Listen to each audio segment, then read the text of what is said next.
Oh my God. Budgets. They're all over the place. You could watch their face. Yeah.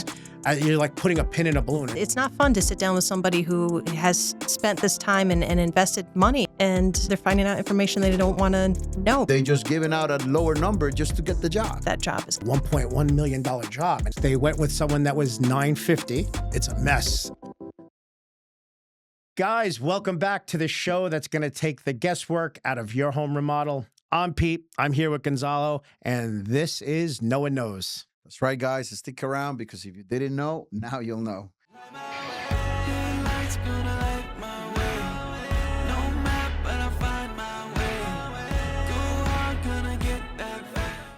Pete, what do we got today? Who's our special guest today? So today we have back again. We have Jessica.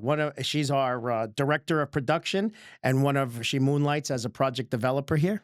Hi, Jessica. Welcome back to the show. Glad to have you. Hi, guys. How you doing today? Good. Thank you for coming. Anytime. Very happy to be here. So tell the people at home, Jess, just so if they don't understand what a director of production and what we call a project developer is, just so they understand. Of course. So my first role at NOAA as a director of production, my mainstay is to make sure that all the projects are moving forward. Everybody is getting scheduled in. Things are not getting forgotten. We do weekly scheduling meetings to make sure everybody's on track and moving forward succinctly with their project.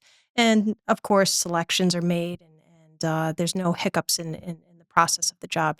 So as a director of production, that's my mainstay. Mm-hmm. And then as a project developer, I get to go out to people's homes and go over the concept of what they would like to build and go over budgeting with them and put a design together and hopefully get to eventually build a project for them as they decide and are moving forward.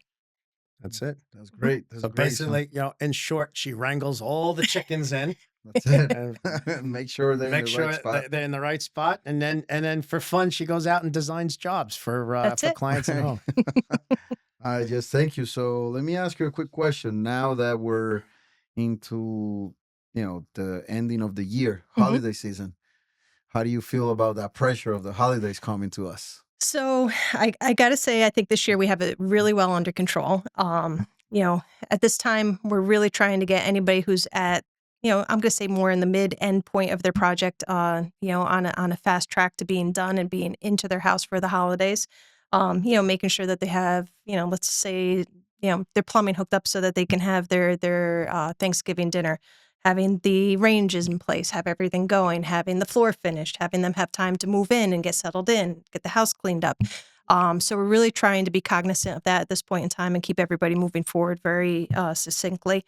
And then, as we're coming into this part and this time of the year, we're also watching weather and keeping our forward motion going and starting projects. So, we have a lot of homeowners who are already moved out and not going to be in their homes for their holidays. So that doesn't mean that they take a second, back seat. We're still pushing them forward as efficiently as we can. If anything, we got to push on those a little harder, especially if we're doing foundations, right? We got to make sure. Right now, like I say, you got to watch the squirrel's tails. If they start getting bushy, we start putting in foundations faster and faster. So, and I think the squirrel's tails are really bushy right now. So. Yeah, I agree with that. I totally agree with that. Winter's coming out. But yeah, cool. But how do you feel now that we have our two prime PMs back? It was a little rough for the last 3 weeks. It was. I got to say we missed them very, very much, and we're very, very happy that they're back. I know there's a lot of clients out there that are very relaxed today because we have our two main guys back. That's it. Yeah, so they're out there, they're doing their thing. They're our eyes and ears out in the field and the main contact to the homeowners. And we're trying to do our thing from here and make sure, nothing gets untouched or missed or make sure that everybody is 100% taken care of. So I got to say it's going to be a little bit easier on us now that they're back. So I appreciate the fact that they're back. That's a beautiful thing. 100%. That's great. Well, Jess, I'm going to start with question number 1 that I have for you and for Peter, actually, because I know he encounters these a lot. Yeah. So guys, what's going on with budgets and clients? Oh my God. I'm sorry. I had to budgets like... They're all over the place. You never get prepared for these questions. No. It's tough because it's a conversation, number one, that I think people are a little bit reserved to have with someone who's coming into their home that's putting a project together for them, because they want to make sure that, number one, they're getting a fair price, which I think, Pete, I think we do that very, very well just because we have our standardized set of pricing that we use Yeah, I to mean, put everything together. So, we developed our own price sheet Yep. that every job gets the same pricing across the board. It doesn't matter what town you live in or where I mean, everything's pretty standardized. yeah, And some people are afraid, like you mentioned, to say what their budget really is because they think, oh, they're gonna just give me a price depending on my zip code, which we definitely don't do. no, and Everybody that's gets an the issue. same. That's an Yeah. issue. Yep. That's why, listen, we do a lot of jobs per year, right? I mean, we almost do over 60 jobs per year. So we have a pretty good understanding of budgetary numbers. So like when people call in and they're like, oh, well, we're looking to do this. So I'm like, I could rattle off 4 or 5 addresses where I can say, hey, go look at this job. It's between this and this, and then very fastly we can come up with a realistic budget for what your job costs, not Yeah. for what your budget is. It's what your job costs. Correct. It's and the more we can have that open conversation with somebody, the more I always feel that we can tailor the budget to be exactly what you want it to be. Because when we start to really get down to it and we start to have the conversation of what is your budget and what do you want, all of a sudden the important things get to be known. It's like, oh, my kitchen, I have to have my kitchen. It's very important to me that I have my kitchen and I want it to be, what I want it to be. But my laundry room, maybe it doesn't have to be upstairs. Maybe it can stay downstairs in the position that it's in and that'll help me stay to my budget, yet still get the project that I want to have done. So I think it's really important to bridge the gap between, what does something cost and what do you guys want to do? Yeah, I mean, well, every project pretty much kind of starts the same. I mean, the beginning, when we're talking about budgets, I mean, in the beginning, what can drive price is either foundation or crawl space, right? Yeah. So Yeah. you have something like that. But then you get into the actual build is pretty much the same, just depending on the size of the build. Exactly. So the budget's is gonna be for 1,000 square foot job. Of course, if you're building a 2,000 square foot job, you need a bigger budget. Mhm. But then when it comes down to it, 1,000 square foot job, you could have completely 2 different numbers just based on finishes. Oh, 100%. I mean, you can have 1,000 square foot kitchen renovation with a standardized kitchen, standardized counters, and then you can go into full custom. Yeah. Yeah. Which could be almost double the price, But yeah, I mean that, those price drivers is that's where it gets into. People are always like, oh, how much is this per square foot? And it always gets me, that's where my thing. I'm like, I can't give you a price like that. And they're like, but why not? I'm like, well, what kind of windows do you want? What kind of cabinets you want? What kind Yeah. of floor do you want? What kind of stoops are we doing? And they're like, well, I just spoke to this guy and he said he could do it for this much money a square foot. Well, did he ask you these questions? Right. Yeah. So that's the difference that I guess they'll find here when they go with a design and build firm like us, where we can tailor to the budget they want and get them what they want and keep them at a real number. Because a matter of fact, takes me to question number 2, where we have architects that design huge jobs, but the customers have a low budget. So how many times do you encounter that? How many times do you encounter that? It happens a lot, unfortunately. And I don't know if it's there's a lack of a conversation at the beginning when the architect is sitting down with the homeowner about what their budget really is.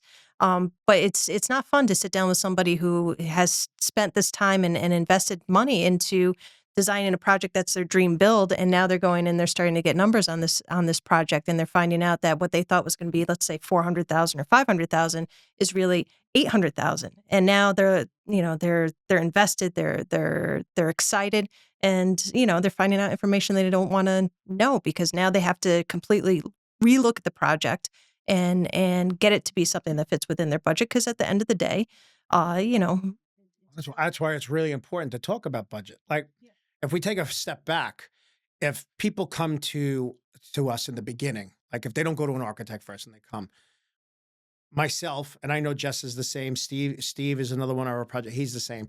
That's why we try to get a number out of you, because it helps us design. So if you came to me and said, Pete, I have this ranch and I want to put a dormer on the top and I want to do this, I'm going to start discussing that price with you right up front because we know the cost. Right. So I'm going to say, well, so-and-so, if you want to gut the whole first floor of your ranch and you want to put a 10-foot addition out the back and you want to put a garage extension on the right and you want to bump out the front, you're talking about this and this.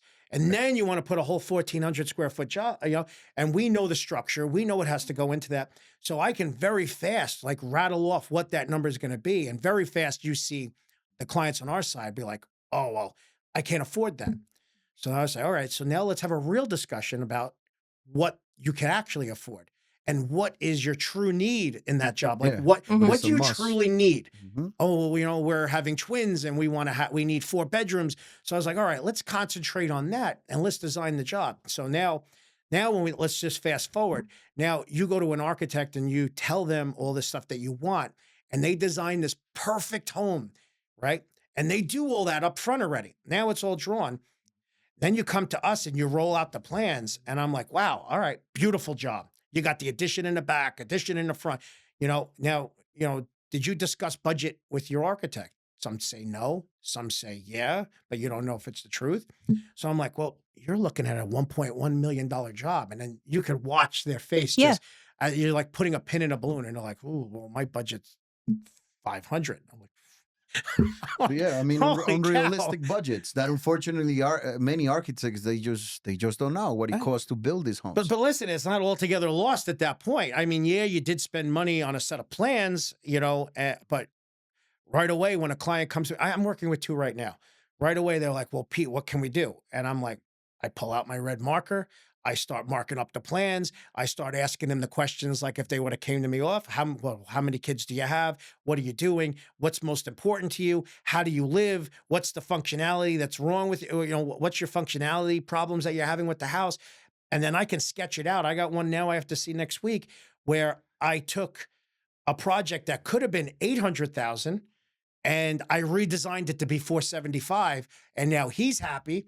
The theme of the project stays the same. The look still looks the same. Actually, the look is a lot nicer. And now I'm under the $500,000 threshold that he had to be at. Yeah. But now he's got to have that hard conversation with his architect about, this is what I can afford. Can we have to change the plan? And now you hope that the architect doesn't say, oh, well, that's going to be 10,000 more to redraw. Right. And that's the challenge. I think that's also, I think where people get lost a little bit in the beginning of where do I start with a project? That's like you said, it's a front extension, it's a rear extension, it's redoing the first floor because everybody now is doing open concept and I want to have the beautiful kitchen and the family room and my family space. But now I also need, my bedrooms, which were maybe on the first floor, now have to go upstairs and I have to, That's pretty much every job. Yeah. And the steel is getting bigger and bigger and bigger. The spans are getting larger and larger. And it's like, it gets expensive. It gets very expensive very quickly. And a lot of people don't know what those costs are. And so if you go to an architect and they don't have those conversations with you, like you said, a lot of times you're invested in a set of plans that aren't a set of plans that you can even realistically build. But if you go to somebody like us who is a design and build, as we're doing the design and having those conversations with you about what is your budget and where do you want to be, we're also being cognizant of that and actually designing it so it fits your budget. So there's a little bit of a benefit to that to get the project that you want at the price that you can afford, because that's what it comes down to is how much can you spend to do what you want to do, yet still have a beautiful product when it's all said and done. Because not everybody has a $1.1 million budget. Not everybody has a $500,000 budget. Exactly. And that's fine. That doesn't mean they can't have a beautiful home. And so we try and find kind of that sweet spot as to how can we make the most out of the budget that you have and give you the biggest build that you can afford. And this is not a whole all-out assault on architects by any means, No, not because we work with a ton of architects here, and a lot of them, by working with us, have learned like cost, just by working with us. There's a lot of architects that people are with that they know, oh, Noah's got my plans because it's going to come back with markups, and the thing I got to say to that is, when you go and you grab an architect on the outside, that's great. It doesn't matter. But what I would tell people at home is, when you get to the design drawing, stop. Yeah. Don't have your architect go fully into construction drawings ready to file, because then it's all lost. Yep. You're better off stopping at the design drawings and coming to somebody, or putting it out to bid at that point. Absolutely. But the problem we see with that, right, Jess, is a lot of people a lot of GCs really aren't GCs out there today. So Mhm. hold on a second, because then you take me to my next question, which I was just gonna ask you guys. Oh, am I overstepping my No, bounds? hold on a second, because so we got architects, not all of them, but like you said, some of them don't know the pricing, and But there's a they lot of great design- architects out there. Exactly. is. But we also have GCs, guys that are low-balling the projects just to get them to sign.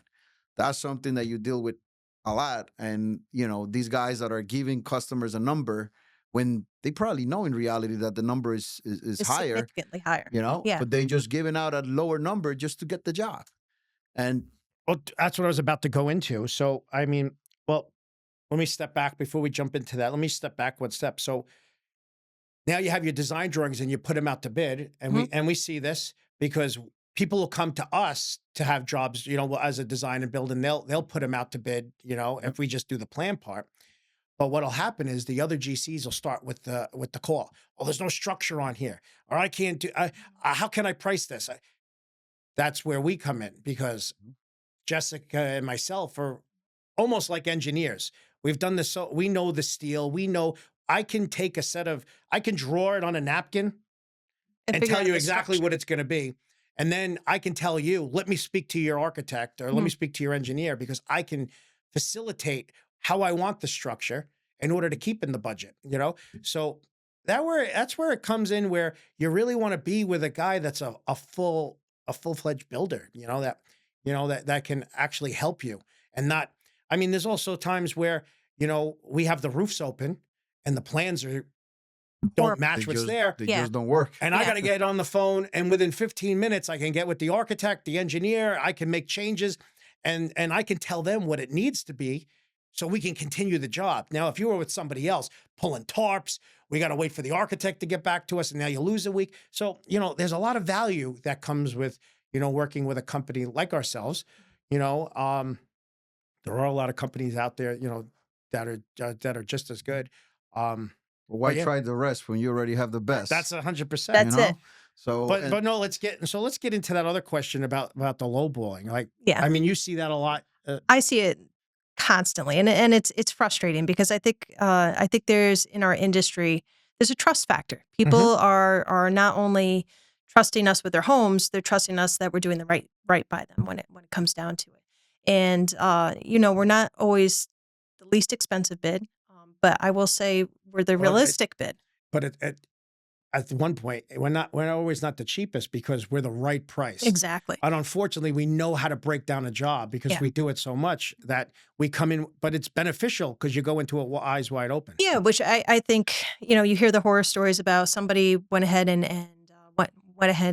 used a certain contractor, and they started moving forward, and now all of a sudden they have $100,000 worth of overages that they didn't budget for and they didn't plan for. Didn't that just happen? Yeah, it did. It did. So because we have strong relationships with a lot of architects out there. Yeah, we hear it. We had one job, we were at $1.1 million, and they didn't go with us. They went with someone that was $950. And we got the phone call a couple weeks ago where, oh, Pete, it's a mess. That client should have went with you, because now the AWAs are rolling in, and now they're blaming the architect that the architect didn't have the right thing. Meanwhile, when I look at plans, even if the architect doesn't have it all on there, I'm figuring it, because I know what the structure should be. You do too. Yeah. We know what it should be, so we put it into our number already. So anyway, so this guy underbid us. We lost the job to them, and right away, roof is off. $100,000 AWA rolls out. Client's upset. They're trying to sue the architect. That's a problem. Blah blah blah. And and now the project's not getting built at this point in time. It's on hold until all this gets worked out and an agreement gets. It's unfortunate for the client, but yeah, that's what happens. Yeah. So it's I think what it comes down to is between our clients and ourselves, there has to be a lot of trust, and there has to be transparency. I think that's the most important thing. 100%. It's not always going with the guy who is the lowest number. It's about going with the person who has the right experience and is going to do the right thing by you at the end of the day. So I think that's where, unfortunately, there's a disconnect between homeowners and between contractors. It's just that trust factor. And, I think that's one thing we represent really well is, like I said, we're not going to be the least expensive, but we're going to give you the number of what that job is going to cost. And we have the experience to see that on whether the plans are concept plans or whether the plans are a design that we did or whether they're full-blown construction plans. We'll be able to walk you through it and get you through it at the right number. The other thing I want to add is not just having the experience, but we also prove this over and over with the development houses that we do, because you are interested in having them at the best number possible. And we do 3 to 5 a year, where no matter what you do, you always come back to the same numbers. Same price. It doesn't change. And that's you trying to do it at the best number possible, right? And it's the same numbers that we're giving to our clients. Is if you want the right finishes, you want the right job, these are the numbers. And then I don't know about you, but I got this a couple of times already. It's like people are like, "Oh, just give me a labor only price." Yeah. You know, it makes me laugh, because a labor only price, where's the management? Right. Management's 50% of the project. Yeah. So how am I supposed to give you a labor only price? Who's gonna who's gonna lead the men to do what they got to do? You know, Yeah. when we do a frame job, I'm on site and I'm moving things around and I'm making things work and changing bathroom layouts and changing window layouts. Mm-hmm.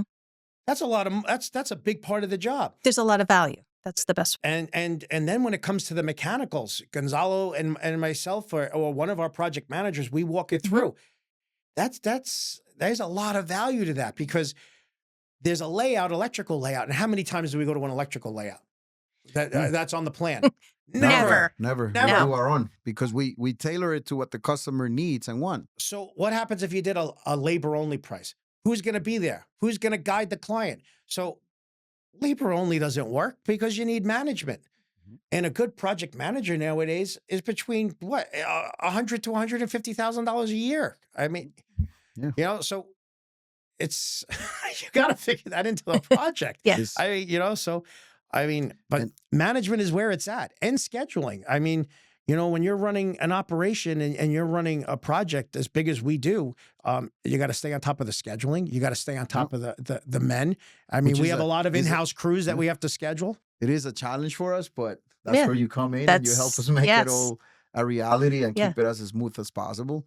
And then not only, you know, it's all about the money. It's not all about the money. It's also the experience, and you're going to get to that finish line. Mm-hmm. But what is it going to take for you to get there? Are you just going to go with a company that's going to put you through suffering throughout the whole process? Or are you going to go with the right team that's going to guide you through it and give you what's best for you and your family? Oh, yeah. You know what I mean? Because there is you know. That's what's good about us is we come to each phase of the job and we open the door to options, which you don't have to take, but at least you have the option in front of you where you can either say, go with door A or go with door B.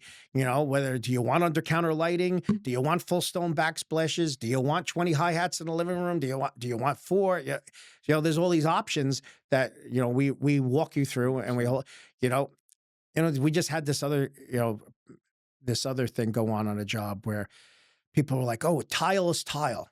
So I was like, "Okay, tile's tile. So what do you want to do?" "Oh, we want to do 48 by 96 slabs on the wall." Big one piece on the wall. I'm like, should be easier, right? Because all you're doing is putting one piece on the wall. I go, "Do you know the equipment you has to go for that?" I mean, and then they're like, "All right, well, let's do 24 by 48s." Okay, let's do 24 by 48s. What about layout? Well, what do you mean? Well, where do you want the seams? Okay, so let's start laying it out. You know, when you start laying out 24 by 48s, you know, a 48-inch tile isn't 48 inches, it's 47. So now on all of our jobs, we're 8 foot 2 ceilings. What do you do with the rip? Well, what do you mean? Well, you're going to have a rip at the bottom. We can make it look like trim around the bottom, or we can have there's so many options. And then, okay, what about waste? Oh, well, this tile's $22 a square foot. All right. Well, if you want to go with 24 by 48, you need 30% in waste. Because we got, you take one tile, you got to throw the other half away when you get to the end of the wall. Yeah. So people got to take that into consideration when, that's why when we talk about budgets and we talk about finishes, the finishes are the driver for the budget. Yeah. Yeah. We can build everybody a standardized home and keep it really tight. Go with a nice 24 a 12 by 24 tile on the wall, go with a basic Home Depot vanity or a Build.com vanity. But then nobody wants that. Everybody wants makeup tables and drawers and this and that. Yeah. And that's where we come in and we tell them, listen, Yeah. what is a must, right? That's what you tell them Exactly. at the first meeting they have Yeah. with you. Yeah. The Where is it kickoff meeting. important? Where is it important? And, Yep. and what can we do now, get you into the house, and what you could do later? Right. You know, you can always add crown molding and panels later and coffered ceilings, you know, but you know, it's the decision the client has to make if they want to do it now or later. And I'm gonna hit you guys with one last question that it is a reality. I know we're gonna probably hear like, oh my God, why did you go there? But I have to. And that's, you know, you had a couple of calls or people email where, well, I send these over to AI for bidding and material takeoffs, and they gave me completely different numbers. So basically, guys out there that are calling themselves GCs when they're not, because all they're using is AI to give them numbers and just give them material takeoffs and, you know, what's gonna cost to build this house. And we seen it. So what's your take on that? You want to know from me or you want Jessica first? I'll let Jess go first, then you go. So just as an example, very quickly, I entered into the computer, you know, what is an average 2x4 cost? And it went anywhere from $3 to $8 a piece. So it's like, if you can't even get nailed down how much is a 2x4 in the area that you're building, how do you actually get a price of a full project? So I think anybody who's using AI to go ahead and get a realistic number they're not going to get a realistic number. It's not even going to be a real feel as to you know where you're building. You know, is your pricing based upon Long Island? Because in all honesty, I think everybody knows Long Island's not the cheapest place on earth. Or is your building based on somewheres in Texas? That's going to be a totally different Right. number. And you know, if you're experienced in the building field, you also know regionally things get built differently, and there's different criteria that you have to meet, and so that's Different going to be a building cost codes. derivative. Yeah. Yeah. So I think it's something that, listen, I think we're going to be using AI more and more. As a tool. I mean, as a tool, I'm not bashing on it. I know it's great tools, and hey, listen, we use it from time to time, but not to do our budgeting or our material takeoffs. No, because when it comes you down know? to it, we have a system in place, you know, based upon, you know, like Pete said, those 60 or 80 jobs we're building every year, to give us a good baseline as to what does it cost to get something done, and that's a realistic take on something. AI, it's just not there yet. Thank you. And what's your take on it, Pete? I mean, listen, you don't become a doctor overnight. If you're 100 pounds overweight, you don't wake up the next morning 100 pounds lighter, right? It takes work. It takes dedication. You got to go to the gym every single day to Gotta get eat down right. to and get shape, and you got to diet, and right? And it takes repetitive action over and over again.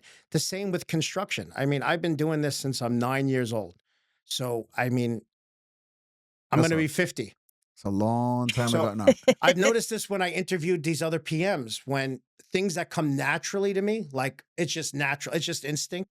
Yeah. You're talking about when we were looking to hire people Correct. for our team and stuff. Yes. They look at you like, well, I don't do lumber takeoffs. Don't you give that to the framer? Don't you give that to the...